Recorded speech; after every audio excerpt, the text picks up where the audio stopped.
It was a sunny Saturday afternoon when my wife, Emma, decided to host a small barbecue in our backyard. We'd invited a few close friends and our next-door neighbors, Mark and his wife, Clara. The laughter was loud, the drinks were cold, and everyone seemed to be enjoying themselves. Emma had always been the life of the party, outspoken, funny, and never afraid to crack a bold joke.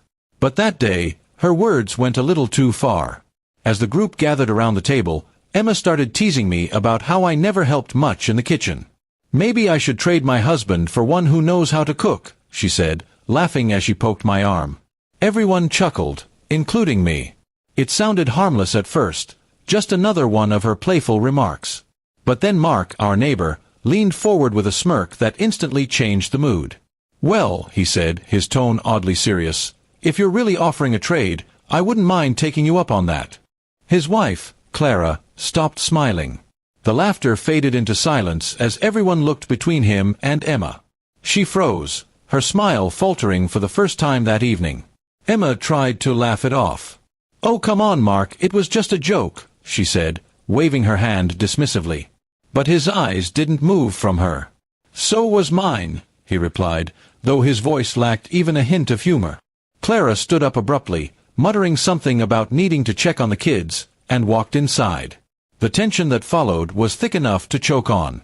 For the rest of the evening, Emma seemed unusually quiet. She avoided eye contact with Mark and kept forcing small talk with anyone who would listen. When everyone finally left, I started cleaning up while she sat at the table, lost in thought. "You shouldn't have said that," I told her gently. She sighed, rubbing her temples. "I know. I didn't think he'd actually respond like that." The next morning, things got stranger. Clara showed up at our door with a tight smile. She handed Emma a small tray of muffins and said, "I hope there are no hard feelings about last night. Mark can be impulsive." Her tone was polite, but her eyes said something else, something cold and warning. Emma stammered out a thank you, but as soon as Clara left, she turned to me, her face pale. "Did you see how she looked at me?" Over the next few days, Emma avoided going outside when she saw Mark in the yard. Once, I caught him looking toward our house from his porch, his expression unreadable. It made me uncomfortable. That night, Emma admitted she couldn't shake off the uneasy feeling. "It's like he meant what he said," she whispered. "It didn't sound like a joke." Then, a week later, something unexpected happened. Mark's wife, Clara, came over again, this time alone. She sat down with Emma in the living room and said calmly, "I just want to warn you. Mark's been talking about you a lot lately. He didn't take your joke as a joke." Emma looked terrified. Clara continued, "He thinks you actually meant what you said about trading husbands." Emma apologized immediately, saying she'd never meant to cause trouble. But Clara's words haunted her. "Just be careful," Clara said as she left. "He's not the kind of man who lets go of an idea once it's in his head." That night, Emma barely slept. Every sound outside made her jump. A few days later, when I got home from work, Emma was pacing near the window.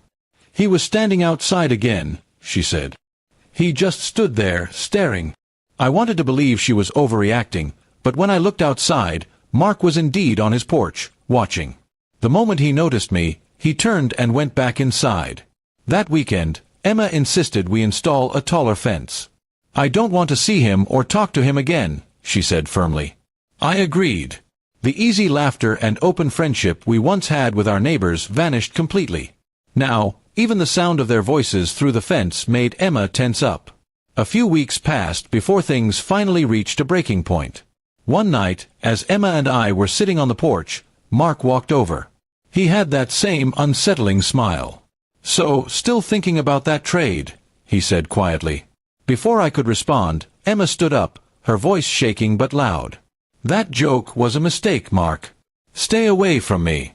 From us." He stared at her for a long moment before nodding slowly. "Understood," he said. Then he turned and walked away. That was the last time he ever spoke to us directly. But for months after, Emma would still glance toward their house whenever she heard a door slam or footsteps outside. Eventually, Clara and Mark moved out. We never learned exactly why, but the neighborhood felt lighter when they left. The day the moving truck drove away, Emma let out a long breath of relief. "I'll never joke like that again," she said quietly. "Some people don't know where the joke ends." That night, as we sat together watching the sunset, I realized something important. Sometimes a careless word can invite more than laughter. It can open doors you never meant to open, and some of them lead to darkness. Emma learned that lesson the hard way, but at least we were lucky enough to close that door before it was too late.